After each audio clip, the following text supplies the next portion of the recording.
When they write the history of organized crime in Detroit, one of the chapters will be about the new mob that surfaced in the latter half of the 1980s. They are young Chaldeans, the offspring of Catholic Iraqis who immigrated to this country over the last few decades. The young Chaldean racketeers make up only a small segment of Detroit's Chaldean population of some 60,000. But their acts of crime and violence have cast a shadow much larger than their actual numbers. TV2 investigator Vince Wade has been reporting this week on the emergence of this new segment of the underworld. Vince joins us now with his final installment on the new mob. Vince? Dana, the new mob has learned to win through intimidation.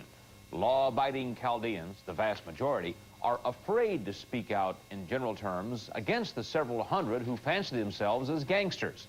If they don't blow you away, they may blow away your property. This is the front porch of a house in the predominantly Chaldean section of Detroit's north side. The Chaldean family that lived here fled after a dynamite blast blew out the windows. A few blocks away, a Chaldean-owned auto repair shop on 7 Mile Road is back in business after a stick of dynamite left a crater in the floor of the service bay.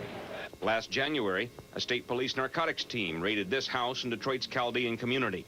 They arrested Salam Daniel for possession of a small amount of drugs, plus 18 sticks of dynamite, 4 of them primed and ready for action.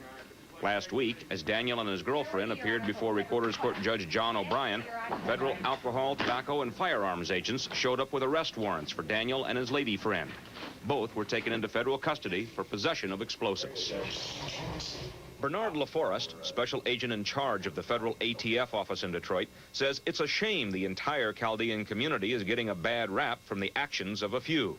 Nevertheless, we know that they're well armed. We have information that they are acquiring weapons. They've been observed acquiring weapons. They have a knowledge of weapons, and we feel that they've used those weapons in murders against each other. Chaldean gangsterism extends beyond the drug trade. The Chaldean-owned Save Mart Market on Detroit's east side was the target of repeated firebombing attempts by the owners of a rival market about a mile away. The last one involved a rental truck rigged with over 200 gallons of gasoline, electric wire, and half a dozen pipe bombs.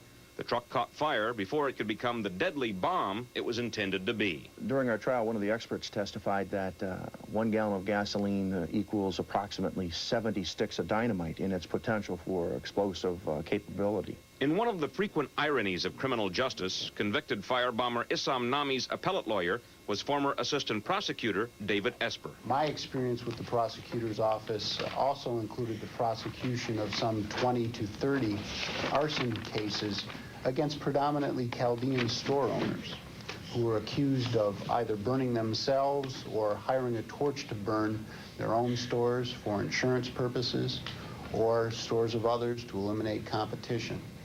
And we were successful in many of those prosecutions. Recorder's Court Judge Geraldine Bledsoe Ford did not mention Nami's Chaldean heritage at sentencing, but she did note he had immigrated to America. One of the things that he says when he becomes a citizen is that he's going to protect this country against all enemies, foreign and domestic, and he's the domestic enemy. Issam Nami and his cousin Imad may no longer be domestic enemies. They fled before they could be sentenced to terms of 60 to 90 years in jail. Authorities believe they have returned to their Iraqi homeland.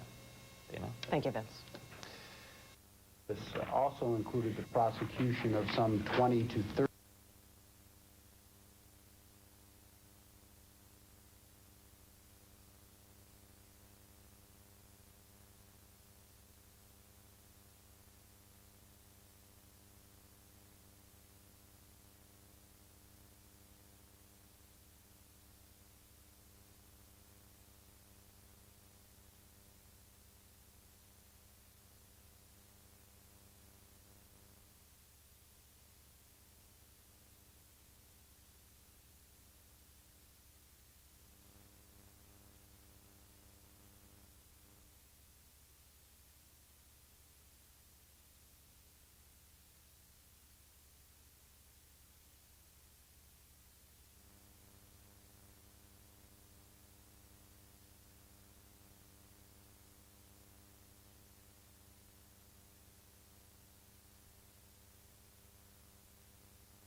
And we were successful in many of those prosecutions. Recorder's Court Judge Geraldine Bledsoe Ford did not mention Nami's Chaldean heritage at sentencing, but she did note he had immigrated to America. One of the things that he says when he becomes a citizen is that he's going to protect this country against all enemies, foreign and domestic, and he's the domestic enemy. Issam Nami and his cousin Imad may no longer be domestic enemies. They fled before they could be sentenced to terms of 60 to 90 years in jail. Authorities believe they have returned to their Iraqi homeland. Dana? Thank you, Vince. Ricky Robertson of Norfolk, Virginia has